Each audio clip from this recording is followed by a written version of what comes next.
জাতীয় দৈনিক মানবাধিকার প্রতিদিন ও মানবাধিকার টিভির পক্ষ থেকে আপনাকে স্বাগতম। মানবাধিকার প্রতিদিন একটি জাতীয় দৈনিক পত্রিকা। বস্তুনিষ্ঠ ও নিরপেক্ষ সংবাদ সংগ্রহে আমরা আপোষহীন। নিয়মিত পত্রিকা পড়ুন ও বিজ্ঞাপন দিন। সবার আগে সব খবর পেতে সাথে থাকুন।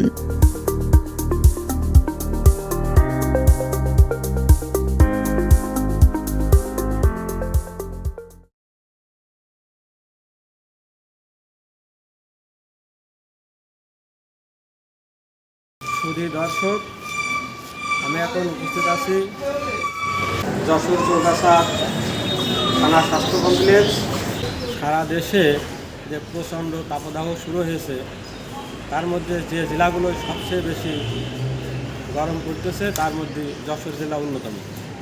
এখানে এই গরমের কারণে অনেক মানুষ অসুস্থ হচ্ছে এবং হাসপাতালে বেডে ঠাঁই না পেয়ে লোকজন বেডের নিচেও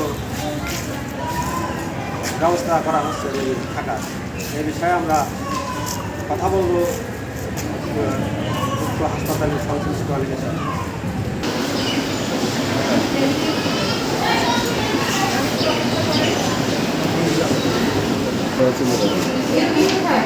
কথা বলে সন্দীপ বললে অ্যান্টিবায়োটিক আছে, লাইন আমার বেশি ভালো দিতে পারবে।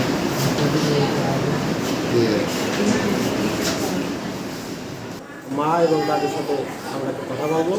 কী কারণে অসুস্থ হয়েছে, কী কারণে আপনার বাচ্চারা অসুস্থ হয়েছে বলেন। অতিরিক্ত জ্বর, এই গরমের কারণে অতিরিক্ত জ্বরের থেকে তাপমাত্রা অনেক বেশি। 1 ঘন্টা পর তাপমাত্রা বাড়ছে। যখন বাড়ছে তখন ওর পাশে আমরা থাকতে পারছি না। ওর পানিতে বুঝাচ্ছি, মাথা বুঝাচ্ছি, পা বুঝাচ্ছি এবং ডাক্তার পরীক্ষা করেছে, 3-4টা পরীক্ষা করেছে। তারপরে এখন সেই মতো ওষুধ খাওয়া হচ্ছে, এইভাবে আছে। এখন বাচ্চার অবস্থা একটু হালকা কমেছে, কিন্তু একেবারে সারিনি। আর যখন তখন নার্ভাস হয়ে যাচ্ছে, যখন জ্বর উঠছে তখন ও নার্ভাস হয়ে যাচ্ছে, তখন হুঁশ থাকছে না। এখন আপাতত ঘন্টা 1 ঘন্টা পর জ্বর উঠছে, যখন উঠছে তখন অতিরিক্ত বাড়ছে, যখন কমছে তখন একটু ভালো থাকছে, তখন এই অবস্থা আছে।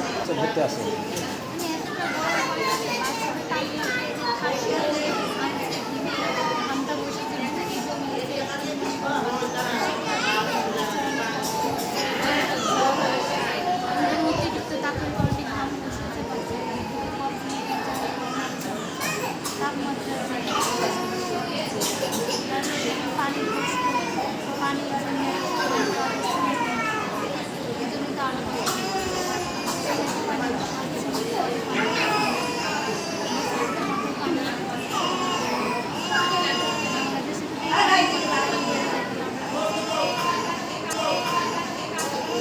আমি doctor Suraiya Parvin, emergency medical officer. আমি ডিউটিতে এসেছি 2:30টার সময়। তো আমরা আসলে এই তীব্র গরমে আমরা এখানে এখন বেশি পাচ্ছি। 1 নম্বর হলো যে প্রেশার বেড়ে যাচ্ছে। অতিরিক্ত প্রেশারের কারণে যেসব পেশেন্টরা আমাদের কাছে আসছেন সেই ধরনের রোগী আমরা বেশিই পাচ্ছি। এর কারণে তাদের স্ট্রোকও হচ্ছে অনেকের, যেটাকে আমরা হিট স্ট্রোক বলতে পারি। তো এই ব্যাপারে আসলে আরেকটা পেশেন্ট বেশি পাচ্ছি, আমরা অতিরিক্ত ডায়রিয়ার পেশেন্ট পাচ্ছি।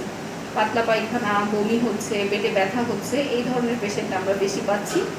আরেকটা যেটা আপনারা জানেন যে এখন কিন্তু ধান কাটার মৌসুম।